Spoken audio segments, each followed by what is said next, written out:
pa rin mangangapanon. Ang tama po, kaya nandiyan yung flashlight. Para doon sa dilim, matanglawan ka. Amen?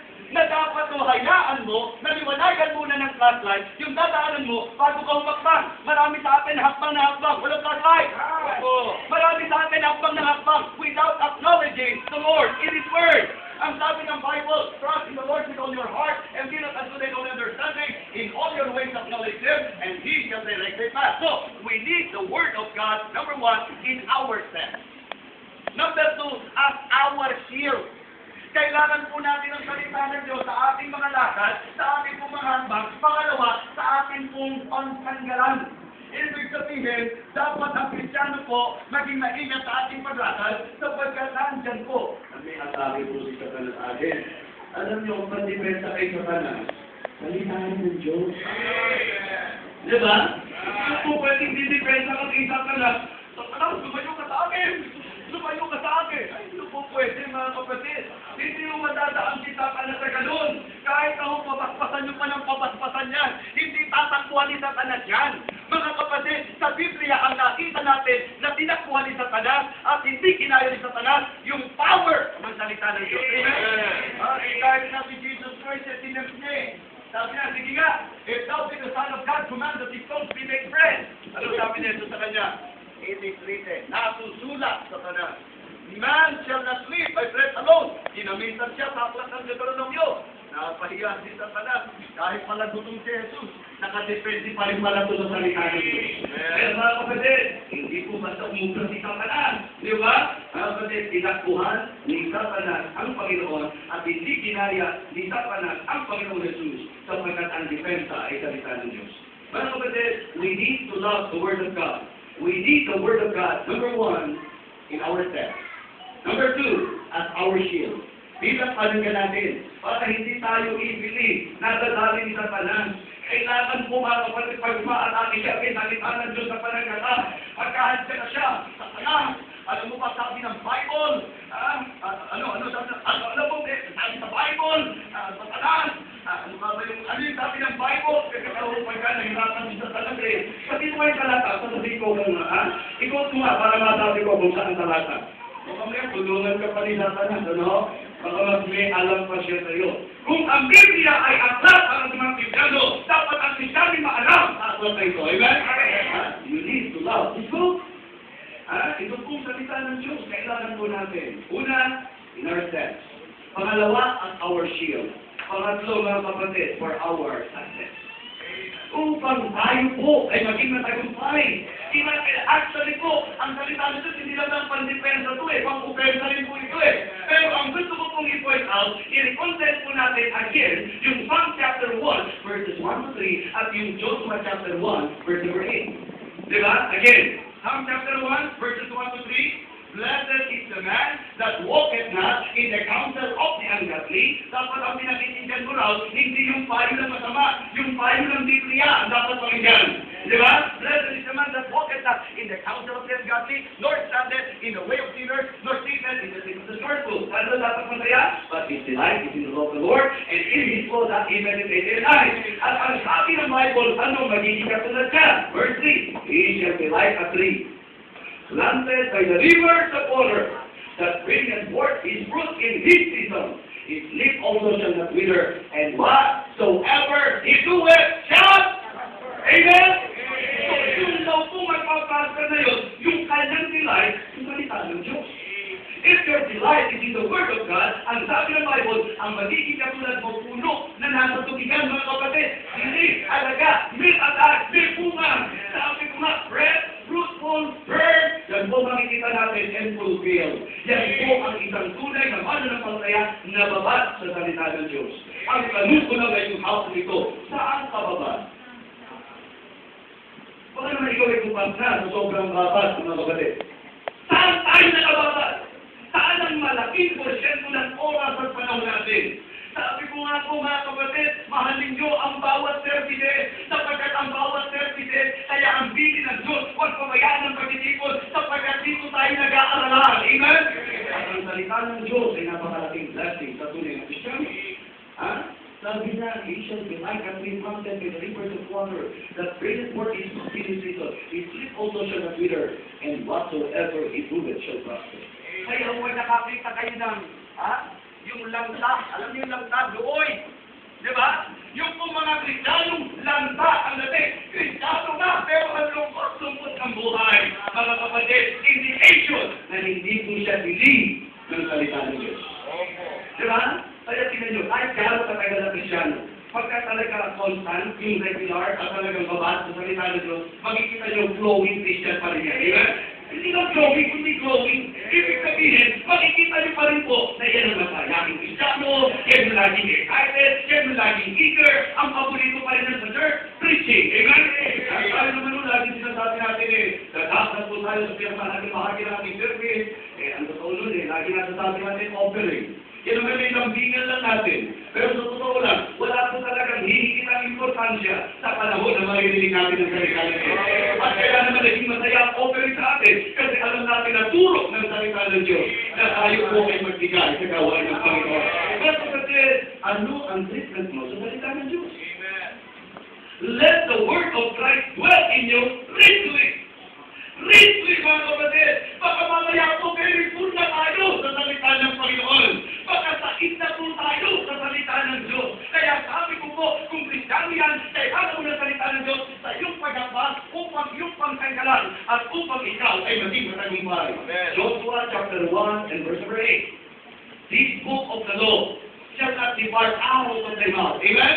Ang sabi ko, itong aklat ng kautusan ay huwag mahiwalay sa iyong bibig, kundi maging pagbubulay mo ito araw at gabi. At laging tiyakin na ino-observe mo kung ano ang nakasulat dito. And in doing so, ang sabi na, for in doing so, thou shalt make thy way prosperous. Amen? And thou shalt have what? At teka, pag-usapan natin ito. Dahil di mga Kristiyanong, magkikilala ko, hindi naman Kristiyanong, nakilag ng bahay. Bakit kung kilala ko, pamang-pamaga ng ugali, pero gaganda na sa sakyan. Bakit kung kilala ko, talagang napopromote pa kung sa kanyang trabaho, hindi mo po pwedeng sabihin hindi siya successful. Well, hindi natin, the reason why the Bible used the word good success, sapagkat may usapan din po na mayroong mga tao matagumpay sa usapang pangtao.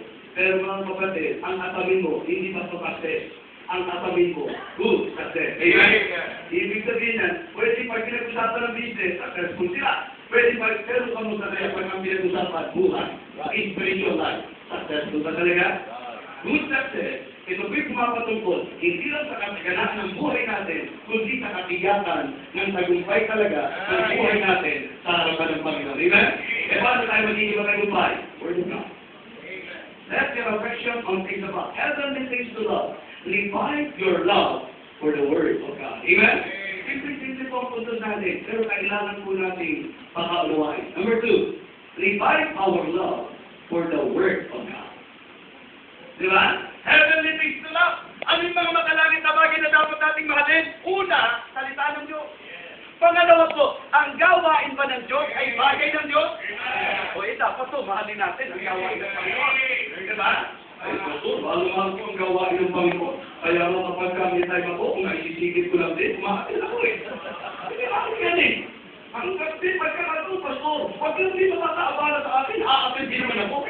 Mahal ko yan, pastor, kaya kung tutusin kung may mga sobra-sobra kami, gusto ko magbigay, pagka may mga sobra-sobra kami. Kung ganyan ang pagmamahal para sa iyo, palagay ko po, walang magkanasa ng ganyang pagmamahal.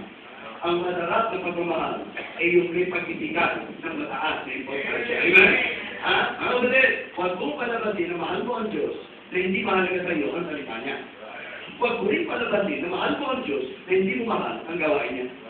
Mga kapatid, ang gawain ng Diyos ay ibinigay ng Panginoon sa atin, hindi lang upang pasalit, kundi upang tayo ay pagpalain. Dito sa inyong matatatanggi, na blessing ang gawain ng Diyos. Masaya ba kayo na may gawain ng Diyos? Kapatid, kung hindi, saan tayo tatapusin? Diba? Salamat!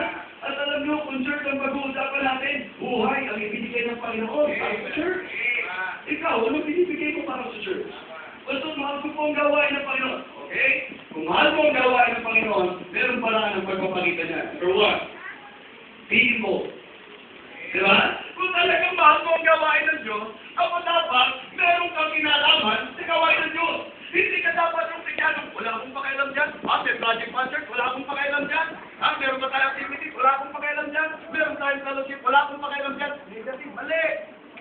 Pag Kristiyano ka, gawain ba ng Diyos yan? May tama ko dyan. Amen?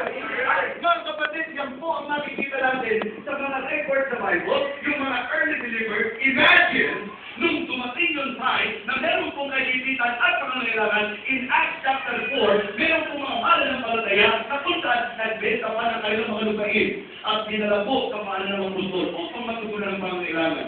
Mga kapatid, you better check your involvement in the work of God. Hindi po pwede sabihin mahal mo gawain ng Diyos, wala kang pakialam. Hindi mo. Kung mahal mo ang gawain ng Diyos, may pakialam ka. Amen? Hindi yung nakikialam sa gawain na may gawain. Hindi po yung nakikialam. Halimbawa, sa gawain ng pasto.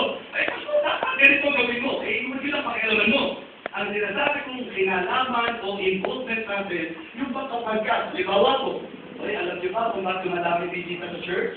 May kinalaman ka pala kasi ikaw yung dala ng bisita. Amen?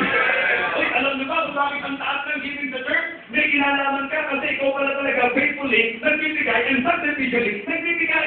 Yung involvement mga kapatid na kung saan may magandang nangyayari dahil nakikisama ka. Amen? Involvement. Diba? Be involved. Number 2, be an inspiration. Alam niyo po dito sa sulat ni Apostol Pablo sa mga taga-Colosas, meron siyang mga pinangalanan dito at pinanggit. Na kung saan itong mga tao ito, I can say na naging inspiration sa gawain ng Panginoon. Tingnan niyo po sa chapter 4 mga kapatid. Chapter 4, verse number 7. All my sake shall Tychicus declare unto you, who is a beloved brother and a faithful minister and fellow servant in the Lord, whom I have sent unto you for the same purpose, that he might know your estate and comfort your heart. With Onesimus, a faithful and beloved brother, who is one of you, they shall make known unto you all things which are done here. Sabi niya, tingnan nyo ha, yung mga nangyayari. Alam nyo minsan na nakakalungkot, may mga mananampalataya, hindi ko alam kung ano mga activities sa church. Diba? Ang pinapoint out po dito, may mga mananampalataya, makita mo pa lang. Diba? Makita mo pa lang. Kasi meron pong mga pastor, pag may nakita ang miyembro, talagang medyo bumibigat ang dahil alam na ito. Ang masarap po yung ikaw yung mananampalataya na kapag ka nakikita ka, nakaka-inspire. So be an inspiration in the work of God. Pagka pinag-usapan yan, yung mga trabahong ganito, kaya ni kapatid yan, sigurado tayo. Dahil nandiyan yung mga kapatid natin na hindi lamang involved mga kapatid, kundi talagang very inspiring ang kanilang buhay sapagkat sila ay willing gumawa at lumabaho sa gawain ng Panginoon. Amen? Mga kapatid, be an inspiration. Ito matindi. Be an impact. Diba? Number 1, people. Number 2, be an inspiration sa gawa. Huwag yung ikaw yung parang buhatin. Di ba? Huwag yung ikaw yung mabigat. Mas maganda, ikaw yung isa sa makayaan. Amen. Ka nakatutulog at tapos nakaka-inspire ka, nakaka-encourage ka sa iba. Hindi nakakasira ka ng loob. Meron pong mga pagkakataon minsan. Sabi ko nga, ang isa sa paborito ko pong gamitin illustration, yung pong panahon ni Gideon, na kung saan ang dami-dami nga nila, pero yung 22 pala doon lata. Tapos yung another, yung set of numbers doon na sinabi bago sila naging 300, kung tutusin, hindi pala talaga makatutulong sa pag-usap. Kaalala natin, paramihan. Maganda po yung marami tayo, kung totoo yung marami yan. Pero mga kapatid, kahit ito kakaunti, pag totoo, pag hindi marami. Isipin niyo po, 32,000, pero yung 22,000 doon, yung pala yung pagkalalaban ka, yung pala yung pagkamay project ka, na kung di natin kaya yan, hindi natin dapat gawin yan. Pag ano mo na, kinatinan nila kung gusto nila, mayayaman kasi yan eh. Tayo, bakit tayo magiging bakit dyan tayo gagatos? Eh pagka gano'n na nangyari mga kapatid, mahirap pumusa ng gawain ng Diyos. Ang masarap yung Kristiyano kapag narinig mo, palala kami ng loob sa gawain. Oo, mahirap itong project natin na ito. Pero sa puso ng mga tunay na mananampalataya, kahit nga ako mahirap pa, gusto ko makatulong tayo sa project na yan eh. Mga inspirasyon yan. At alam niyo ho, ang dami natin makikita ng example sa Bible na naging matinding impact sa gawain. Pag naaalala niyo si Barnabas, impact sa gawain ng Diyos siya. Diba? Imagine po, yung kanilang problem nung unang panahon na yun, naluta sa pamagitan ni Barnabas at ang mga mahal ng palataya na talagang ang kanilang witness napakatindi po.